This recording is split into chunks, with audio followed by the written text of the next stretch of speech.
നമസ്കാരം.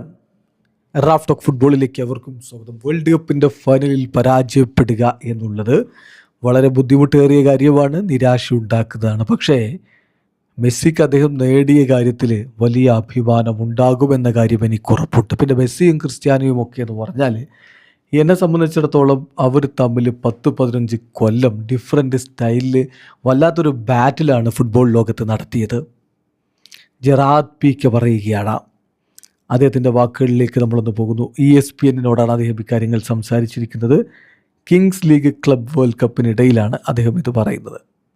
അദ്ദേഹത്തിൻ്റെ വാക്കുകൾ ഇങ്ങനെയാണ്: തീർച്ചയായിട്ടും വേൾഡ് കപ്പിൻ്റെ ഫൈനൽ തോൽക്കുക എന്ന് പറഞ്ഞാൽ വളരെ ബുദ്ധിമുട്ടേറിയ കാര്യമാണ്. പക്ഷേ മെസ്സി ഒരിക്കൽ കൂടി കാണിച്ചു തന്നു അദ്ദേഹം തന്നെയാണ് ഫുട്ബോൾ ചരിത്രത്തിലെ ഏറ്റവും മികച്ച താരമെന്നുള്ളത്. ഒരുപാട് ഗോളുകൾ നേടി അദ്ദേഹത്തിൻ്റെ ദേശീയ ടീമിന് വേൾഡ് കപ്പിൻ്റെ ഫൈനലിലേക്ക് യോഗ്യത നേടിക്കൊടുക്കാൻ അദ്ദേഹത്തിന് കഴിഞ്ഞു. ശരിയാണ്, കിരീടം ചൂടാൻ അദ്ദേഹത്തിന് കഴിഞ്ഞില്ല. പക്ഷേ എനിക്കുറപ്പുണ്ട് അദ്ദേഹം തീർച്ചയായിട്ടും അദ്ദേഹം നേടിയിട്ടുള്ള കാര്യത്തിൽ വളരെയധികം അഭിമാനം കൊള്ളുന്നുണ്ടായിരിക്കും. പിന്നെ മെസ്സി, ക്രിസ്ത്യാനോ റൊണാൾഡോ എന്നൊക്കെ പറഞ്ഞാൽ അവരുടെ ഒരു ഇൻക്രെഡിബിൾ ബാറ്റിലുണ്ടായിരുന്നു. രണ്ട് വ്യത്യസ്തമായ ഫുട്ബോൾ ശൈലിയിൽ 15 വർഷക്കാലം.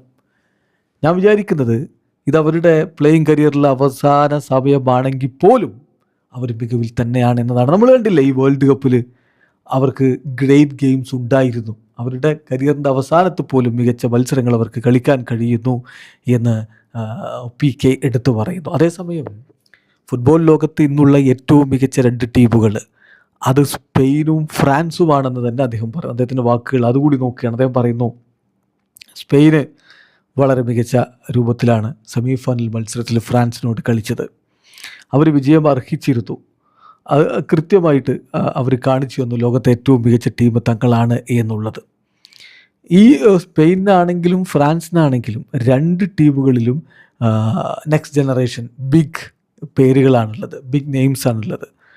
അപ്പം സ്പെയിനാണെങ്കിൽ ഫ്രാൻസിനാണെങ്കിൽ Kylian Mbappe, Desire Doue, Ousmane Dembele.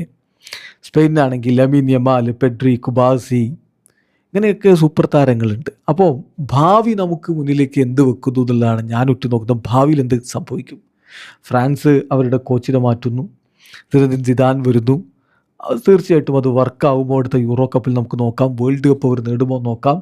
So interesting ആയിട്ടുള്ള പോരാട്ടങ്ങൾക്കാണ് നമുക്ക് സാക്ഷ്യം വഹിക്കാനുള്ളത്. ഭാവിയിൽ ഈ 2 ടീമുകൾ തമ്മിൽ കടുത്ത പോരാട്ടം ഇനിയും നടക്കും എന്ന് തന്നെ ജെറാർഡ് പീക്കെ പറയുന്നു. വീഡിയോ അവസാനിക്കുന്ന ഫുട്ബോൾ ലോകത്തെ കൂടുതൽ വിശേഷങ്ങളുമായി റാഫ് ടോക്സിൽ എത്താം.